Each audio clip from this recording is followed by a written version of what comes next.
Olá, muito boa tarde. Chama-se Rota das Catedrais e é um projeto de conservação e divulgação das 25 catedrais portuguesas. Insere-se no programa mais vasto de valorização do património religioso, coordenado pelo Secretariado dos Bens Culturais da Igreja, que hoje apresentaremos e que pediremos à diretora deste secretariado, a doutora Sandra Costa Saldanha, para nos fazer. Muito boa tarde. Obrigado por estar neste programa. Comecemos por falar deste projeto em concreto, Rota das Catedrais. O que é que resultará depois da execução de um vasto programa que está a iniciar-se? Enfim, em termos do primeiro objetivo deste projeto Rota das Catedrais, consiste fundamentalmente, de facto, na valorização de um conjunto muito significativo de monumentos. Portugal, sendo um território relativamente pequeno, tem um conjunto muito coerente de catedrais, são 25 as catedrais portuguesas, que nunca foram tratadas nem entendidas como um todo e, portanto, em primeiro lugar, o projeto, entendendo as catedrais como um todo coerente, pretende fundamentalmente promover a sua valorização. Daí a designação de Rota das Catedrais. Daí a designação de Rota das Catedrais, rota no sentido que há um entendimento conjunto deste conjunto de monumentos, precisamente. E essa valorização é uma valorização não apenas de natureza material, mas também de natureza imaterial, cultural e religiosa, evidentemente, também. O estado de conservação dos templos, dos edifícios, há um diagnóstico feito já às 25 catedrais? O projeto Rota das Catedrais, o protocolo de colaboração entre o Estado e a Igreja Católica foi celebrado em 2009. Desde essa data que foi feito um trabalho muito importante, mas todavia um trabalho pouco visível, para não dizer de facto invisível. Digamos que o essencial desse trabalho desenvolvido desde a assinatura do Acordo de Cooperação passou justamente pelo diagnóstico, por auscultar este conjunto de monumentos que não tinham de facto nunca merecido uma atenção global. Durante um primeiro ano foram, portanto, feitas visitas a todas as catedrais, foi feito um périplo no país de norte a sul, no sentido justamente de diagnosticar o estado de saúde das nossas catedrais. Esse diagnóstico foi feito e neste momento estão perfeitamente identificadas todas as patologias e as necessidades mais urgentes de cada uma das catedrais. Foi um trabalho demorado, mas foi um trabalho fundamental, porque é a base justamente, agora, sob o ponto de vista de intervenção e sobretudo para percebermos de facto as prioridades ao nível dessa intervenção. Dados essenciais desse diagnóstico? Existem, de facto, enfim, problemas bastante concretos a vários níveis, mas permitiu-nos essencialmente este diagnóstico perceber que este conjunto de catedrais pode basicamente agrupar-se, digamos assim, em três grandes conjuntos. Ou seja, por um lado, aquelas catedrais que são as grandes catedrais por variedíssimas razões, catedrais que têm problemas, de facto, e que precisam de ser resolvidos, mas que têm tido ao longo do tempo, enfim, já alguma atenção, seja por parte do IGESPAR, seja por parte da antiga Direção-Geral de Edifícios e Monumentos Nacionais. Observámos depois também um segundo conjunto de catedrais que possuem já condições mínimas e, portanto, têm um segundo nível também de prioridade, e depois um terceiro conjunto de catedrais que, não porque sejam, enfim, as menos qualificadas, mas porque são catedrais que mereceram já, de facto, uma atenção muito significativa. Tem, por exemplo, núcleos museológicos, tiveram preocupações de intervenção cultural por parte das próprias dioceses e, portanto, foram muito além da sua utilização primária. Falámos aqui já deste número, 25 catedrais portuguesas. Estamos a falar das SES, das várias dioceses, e também de outros edifícios. O que é que inclui, de facto, este programa? Que portanto, além da catedral, portanto, da sede de cada diocese, incluem-se aqui também as concatedrais e outros edifícios com estatuto canónico, como é, por exemplo, o caso da sede de Elvas, como é, por exemplo, o caso da sede de Silves, entre outras, e incluem-se depois também aqui a sede velha de Coimbra, naturalmente, e a antiga sede de Bragança também. Portanto, aumenta um pouco o número de dioceses que temos, portanto, é um conjunto de 25 edifícios. Este programa e a execução deste programa em parceria entre a Conferência Episcopal e o Ministério da Cultura, não é? Sobre a qual também já falaremos daqui a pouco, mas para além dessa valorização e conservação dos edifícios, que possibilidade depois terá não só o turista, também o católico português de melhor conhecer a história que um templo como uma Sé pode propor? Indo ao encontro dessa questão, há um aspecto que é basilar, digamos assim, neste projeto, que é um excelente entendimento entre as duas partes.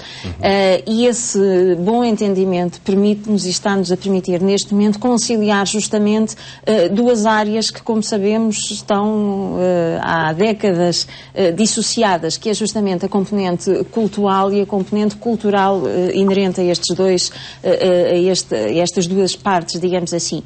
E é justamente a capacidade de se compreender tanto de um lado como do outro que há uma necessidade de conjugar estes dois elementos que de facto as coisas têm corrido bem. O grupo técnico coordenador que se constituiu inicialmente para levar a cabo as primeiras ações é justamente constituído por representantes do Ministério da Cultura e por representantes da Conferência Episcopal Portuguesa e portanto há sempre sobre a mesa uma discussão de parte a parte e as coisas têm-se vindo a concretizar justamente nesse sentido.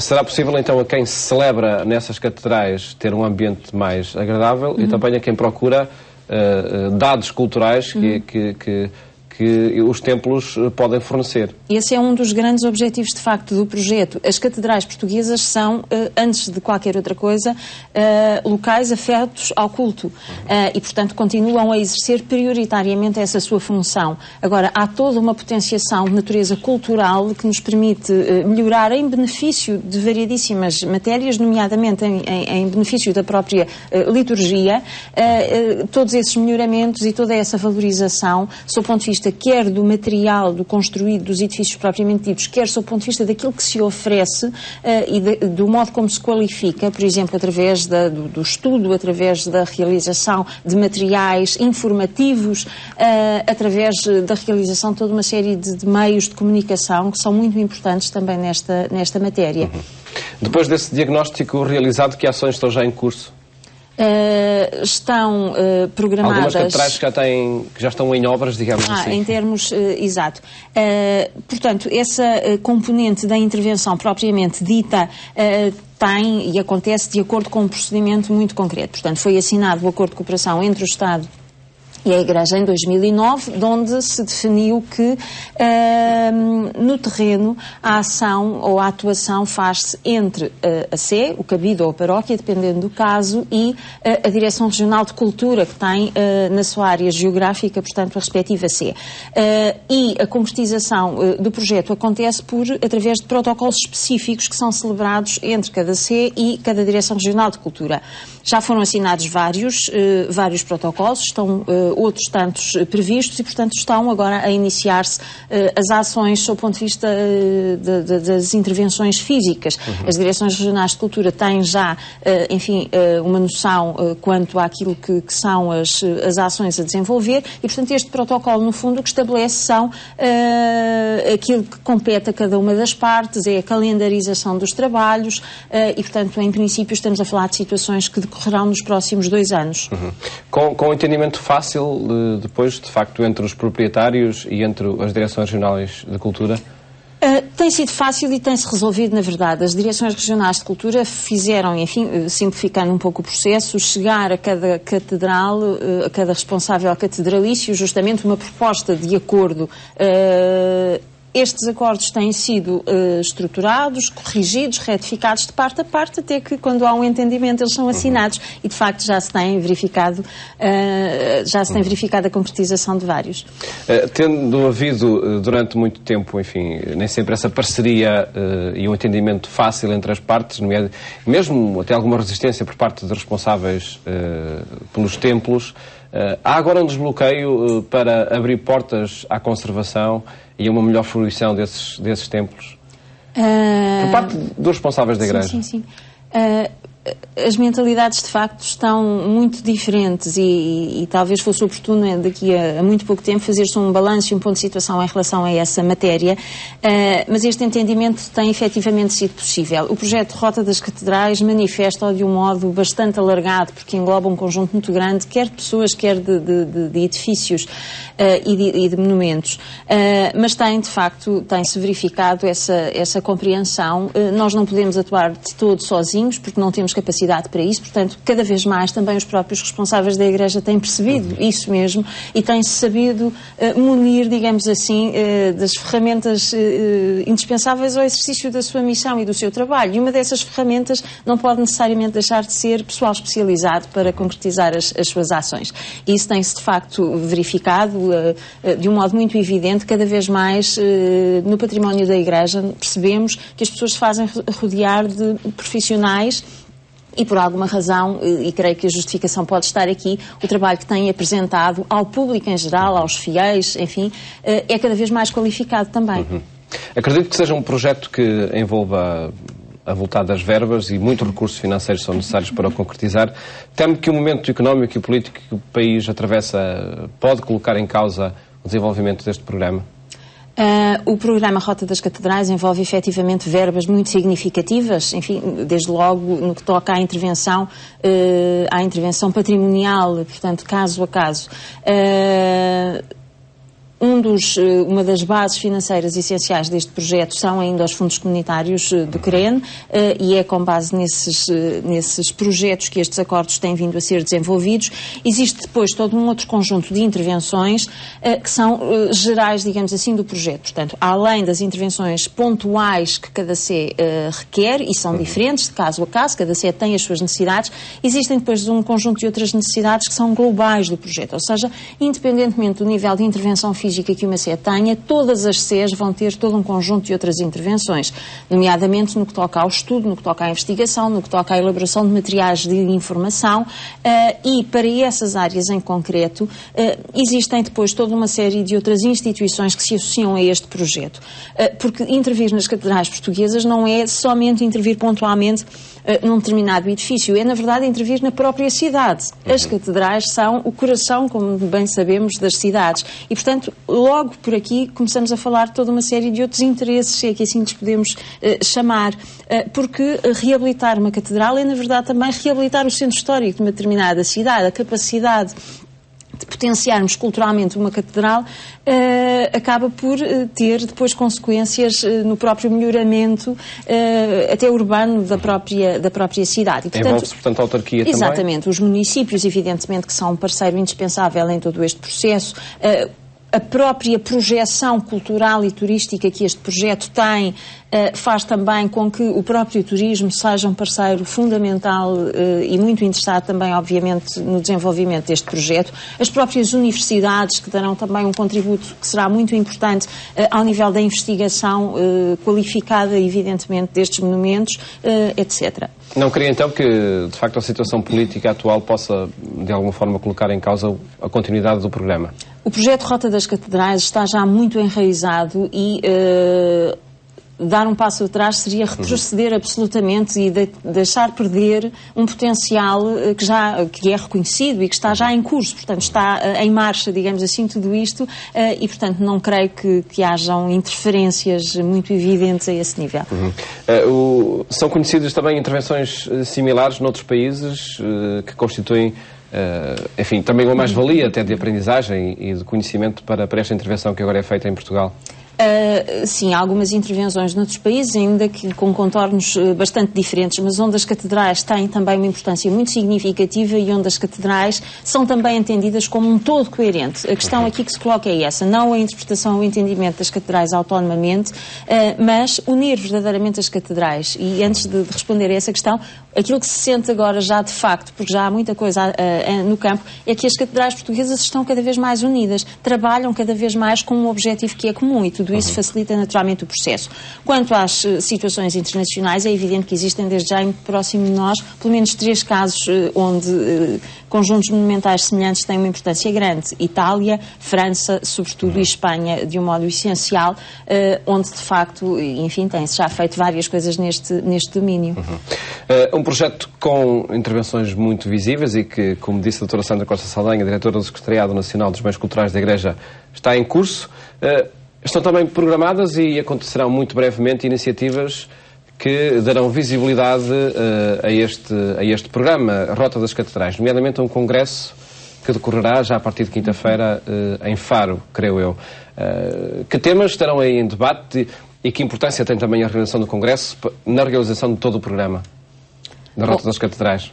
O Congresso da Rota das Catedrais é, na verdade, um congresso que está já agendado há cerca de um ano e constitui um momento muito importante no projeto, porque é a primeira iniciativa pública, ou seja, no Congresso vamos dar um bocadinho o salto do trabalho invisível que referi no início para aquilo que passará então a ser, finalmente, a face visível da Rota das Catedrais.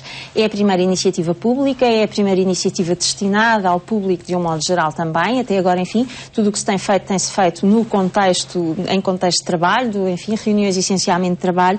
O Congresso é um Congresso com teor generalista e tem dois grandes objetivos. O primeiro é a apresentação em traços gerais das catedrais portuguesas. E faria aqui um parênteses para dizer que, inacreditavelmente, há quem não imagine que temos mais de 2 catedrais no nosso país. E, de facto, temos 25. E, portanto, um dos primeiros grandes objetivos é a apresentação das nossas catedrais. E uma apresentação que vai ser feita com o apoio de grandes especialistas e historiadores nacionais, que, numa perspectiva da história, da arte, mas não só, também numa perspectiva do próprio exercício pastoral, da sua importância, sob o ponto de vista litúrgico, da sua importância sob o ponto de vista urbano, nos vão apresentar perspectivas importantes e coerentes.